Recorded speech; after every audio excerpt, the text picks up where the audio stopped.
numesc Burghiu Florea, am 65 de ani, sunt căsătorit, am 2 copii, o fată și un băiat. Fata lucrează în Anglia la firma Big Bus din Londra, este Global Head, așa se numește funcția pe care o deține. Băiatul este inginer în securitatea rețelelor informatice și lucrează la București.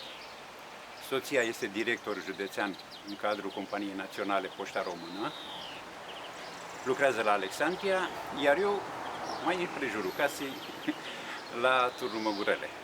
În 1993 am înființat 2 societăți comerciale, una având ca obiect de activitate televiziunea prin cablu și cealaltă având ca obiect de activitate alimentație publică și comerț.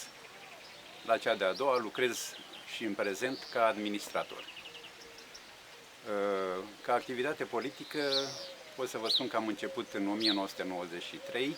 Am deținut de-a lungul anilor funcția de vicepreședinte al Partidului Național Liberal, organizația Turnul Măgurele, și în prezent candidez pe listele Partidului Național Liberal la funcția de consilier local.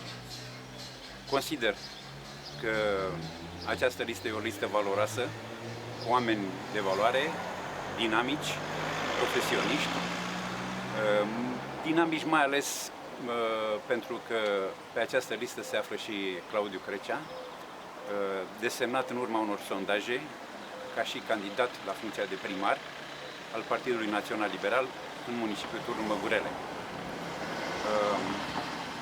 Îl cunosc pe Claudiu, e un tip dinamic, un tip zbătătarnic, cum se zice. Trebuie să facă el ceva, să construiască ceva, nu are stare, cum s-ar zice. Dovadă stă și realizările pe care le are și le-a făcut fără a avea un sprijin din partea statului și de aceea consider că e o alegere bună a Partidului Național Liberal pentru a-l desemna să candideze la funcția de primar al municipiului Turnul Măgurele. Pe 27 septembrie, când vor fi alegerile, eu îndemn alegătorii să lase blazarea deoparte și să voteze cu încredere dinamicitatea, lista consilierilor Partidului Național Liberal și primarul care va să fie Crecea Claudiu Daniel. Mulțumesc!